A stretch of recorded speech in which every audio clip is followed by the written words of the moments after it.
I'm not going to go into depth about every single item. Whenever there's a special mention that I need to talk about, I will talk about it. First up on the list, we got the head. The best piece is really good though, because it gives you a lot of spell power and even 1% hit. You will literally keep this headpiece for a while, so I would recommend to farm Blackrock Spire for this. The enchantment you want to put on is Arcanum of Focus. It's a quest reward from Libram of Focus. I will link the quest in the description below. Next up on the list, we got the shoulders. You're going to get those from Blackrock Depths.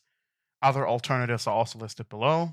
And the disenchantment is Chromatic Mantle of Dawn. This requires you to be exalted with the Argent Dawn though, so this might take a little bit, but it's worth it in the end. Next up on the list, we got the cloaks, which are kind of annoying because every single time you kill the specific boss for the cloaks, the stats on it, the enchantments, are randomized. So it means sometimes you have to run the dungeon a couple of times to get the actual ones that you want. Sometimes, if it takes really, really long, you're just better off to buy the Master's Cloak of Frozen Wrath. For the chest, on the other hand, it's very straightforward again, because we already made a video about the professions here on this channel. And the one that you need is the Robe of the Archmage, which you can make through tailoring. The location of the specific pattern that you need to craft the item will be in the description below as well. Now we're coming to the wrists, and that's the same as the cloaks, they're very RNG. The best option is the Dryad's wrist bindings, which you can get through being exalted with the faction Warsong Gulch. But if you don't want to do that grind, the next best ones drop from Stratholme and Blackrock Depths, but you might have to run this a couple times again, since the stats are randomized. Next up, we got the hands, which is a very impressive item that already made it in phase 1. It's called Sorcerer's Gloves, which is a reward from the quest Just Compensation and Scholomance. Easy to get, so you should definitely get yourself these. If you somehow cannot get these though, you should get the Hands of Power, which drop in Blackrock Spire. Now we're coming to the waist, and the item that you want is also dropped from Blackrock Depths. So you can get a lot of items from the same dungeons basically if you're lucky. For the legs,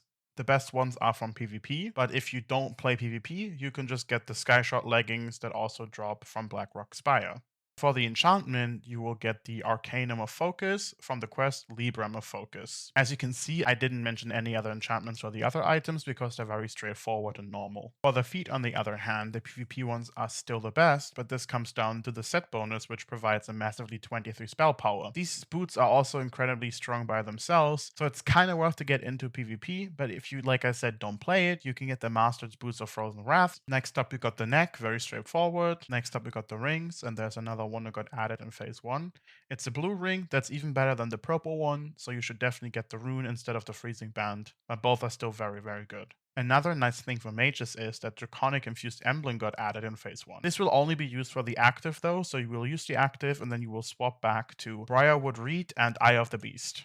Another really nice thing added for mages is Mindfang or Sage Claw. These weapons are incredibly good and they almost rival even with the amazing item Mageblade. Obviously those weapons are worse than the Mageblade, but you have to keep in mind that these items are 100% obtainable through being exalted with Arathi Basin, the faction. While the Mageblade, you need to have it dropped in Molten Core and then also have to fight for it through bidding or even rolling, and there's a lot of people that want this item. Yet again, PvP comes in huge for mages with the item Tome of the Icelord. It's a very powerful item which gives you 34 spell damage. Alterac Valley Reputation is also the fastest to grind out, so if you want to do a lot of damage, you should definitely get the Reputation done. If you're not an Ice Mage, on the other hand, you can also get the other item, which doesn't give you Intellect or increased damage on Frost, but just a straight up increased damage and healing done by magical spells up to 33. And now we're coming to the two-handed weapons, and thanks to Season of Master, we already in phase 1 have the Iron Bark Staff, which is Exalted Reputation grind again with the Arathi Basin. If you don't want to do that, you can also get the item from Blackrock Spire.